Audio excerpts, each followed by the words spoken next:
Bonjour et bienvenue dans ce nouveau numéro de l'échappée verte sur RCF Sarthe. Nous retrouvons Laura da Silva, responsable du parc zoologique de Pêcheret. Bonjour. Bonjour. Laura, vous nous parlez aujourd'hui des enclos d'immersion. Quel est le concept du coup de ce type d'enclos, donc qu'on appelle enclos d'immersion? Qu'est-ce que c'est finalement? Alors, en fait, l'enclos d'immersion, il va être différent des autres enclos par sa conception et son concept, en effet, où on va permettre aux visiteurs de rentrer sur l'espace des animaux. Donc, en fait, ils vont être dans le même espace que les animaux, ils vont le partager, et ça va permettre un petit peu de créer plus de proximité avec ces animaux-là et de pouvoir les observer de plus près. Mais pour autant, ça ne veut pas dire qu'il n'y a pas de règles qui sont mises en place par rapport à ces animaux-là. Il faut savoir en effet qu'on ne peut pas mettre non plus n'importe quels animaux en immersion avec les visiteurs, parce qu'on a toujours des règles de sécurité à respecter. Alors avant de revenir sur ces règles et sur les espèces que l'on peut retrouver dans ce type d'enclos, on explique simplement pour celles et ceux qui nous écoutent. En fait, ce sont des endroits où on peut circuler librement à proximité des animaux et vivre avec eux en fait. C'est ça, c'est vraiment en fait un temps et je dirais que c'est quelque chose de très à part quand on rentre dans ces enclos d'immersion. Moi-même, quand j'y suis, j'ai une expérience d'atmosphère et d'ambiance qui sont très différentes parce que je trouve que ça a quelque chose de particulier et de puissant en fait de pouvoir vraiment être sur le territoire des animaux et partager pendant un temps du moment de sa visite le même espace et de pouvoir vraiment voir les animaux au plus près et regarder un petit peu leurs mœurs et comment ils vivent. Donc vous l'avez dit, il y a des règles à respecter dans ces enclos.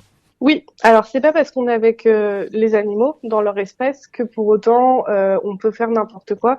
Il faut pas oublier que ce sont des animaux sauvages et que ils ont aussi droit à leur tranquillité et au bien-être. Nous, on a volontairement quand même ouvert ces espaces au public sans les clôturer au niveau des chemins.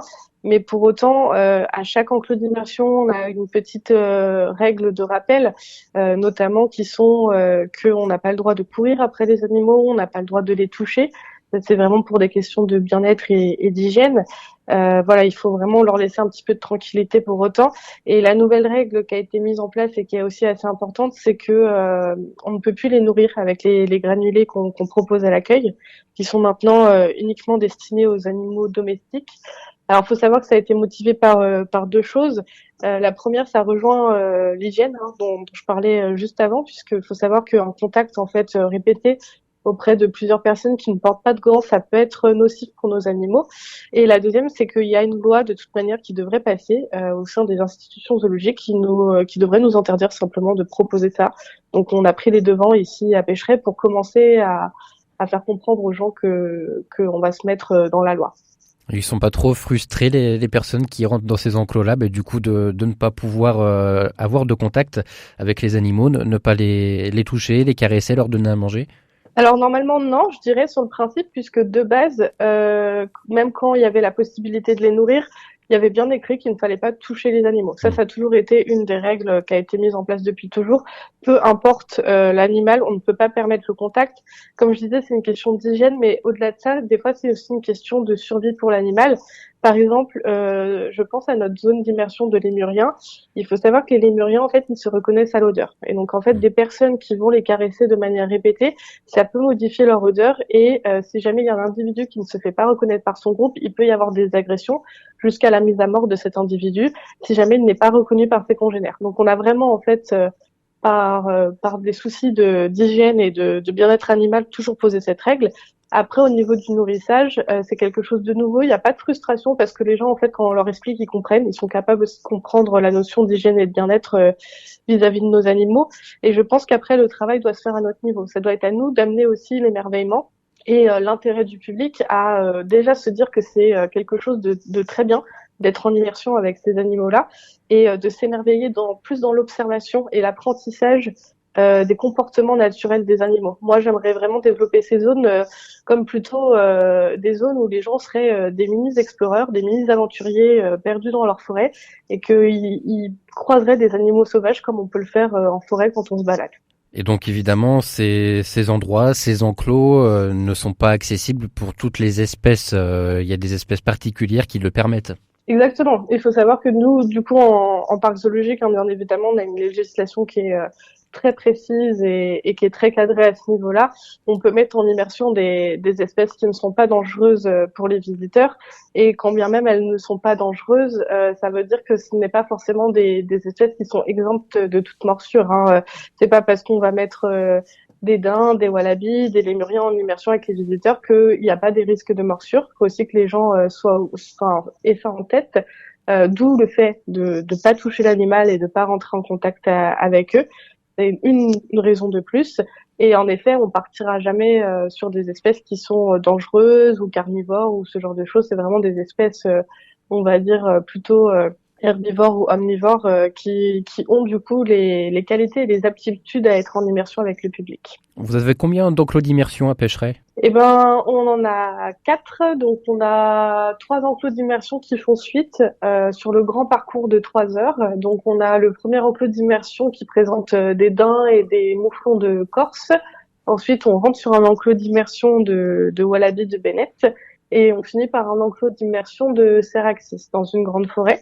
Donc ça, c'est pour les 3 qui suivent. Et on en a un qui est à côté de la mini-ferme, qui est un enclos d'immersion de lémuriens, où on peut retrouver du coup 2 espèces de lémuriens qui sont les makikata et les makis bruns. On l'a évoqué depuis le début de cette émission aujourd'hui. Ces enclos permettent la proximité avec les animaux. Vous avez employé le terme d'émerveillement.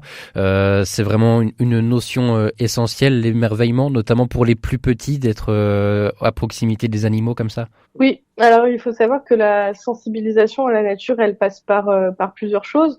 Pour les plus grands, on peut leur faire une prise de conscience. On peut parler des milieux naturels qui sont en train d'être perdus. On peut parler de la perte des espèces. On peut parler de beaucoup de choses.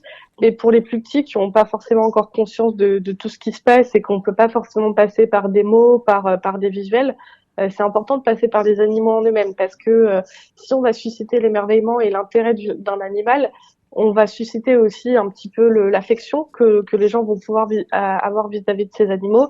Et à travers l'affection des animaux, on va forcément amener l'affection de son environnement, de la nature. Et c'est là où on va avoir des gens qui vont être beaucoup plus sensibilisés au fait de protéger la nature de manière générale. En tout cas, on le sent en vous écoutant aujourd'hui. Vous êtes une vraie adepte de ce type d'enclos, de ce type de proposition en parc zoologique.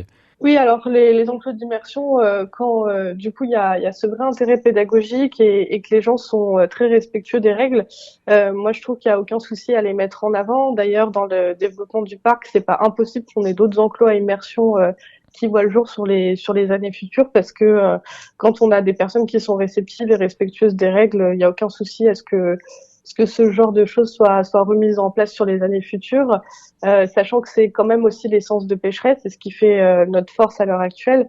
Donc j'ai tout intérêt à conserver ce type d'enclos au sein du parc zoologique. Proximité avec les animaux, mais aussi proximité avec votre public, c'est un peu la marque de fabrique de Pêcheret. Oui, oui, tout à fait. On est un petit zoo entre guillemets à échelle familiale et c'est quelque chose d'agréable et je pense que c'est important parce que plus on pourra se connecter aussi à notre public et passer de temps avec eux et plus on remplira cette mission aussi de pédagogie et de sensibilisation, hein, qui est une mission obligatoire aujourd'hui de la part des parcs zoologiques, mais qu'on fait avec un énorme plaisir parce que ça fait partie du cœur de notre passion aussi de partager ce qu'on aime.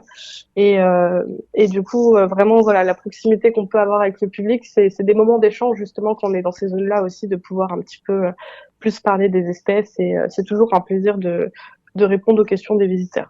Eh bien, merci beaucoup, Laura da Silva, de nous avoir partagé votre passion aujourd'hui, de nous avoir parlé des enclos d'immersion en parc animalier, plus précisément de ceux du parc zoologique de Pêcheret. Et on se dit à bientôt sur les ondes de RCF. Merci.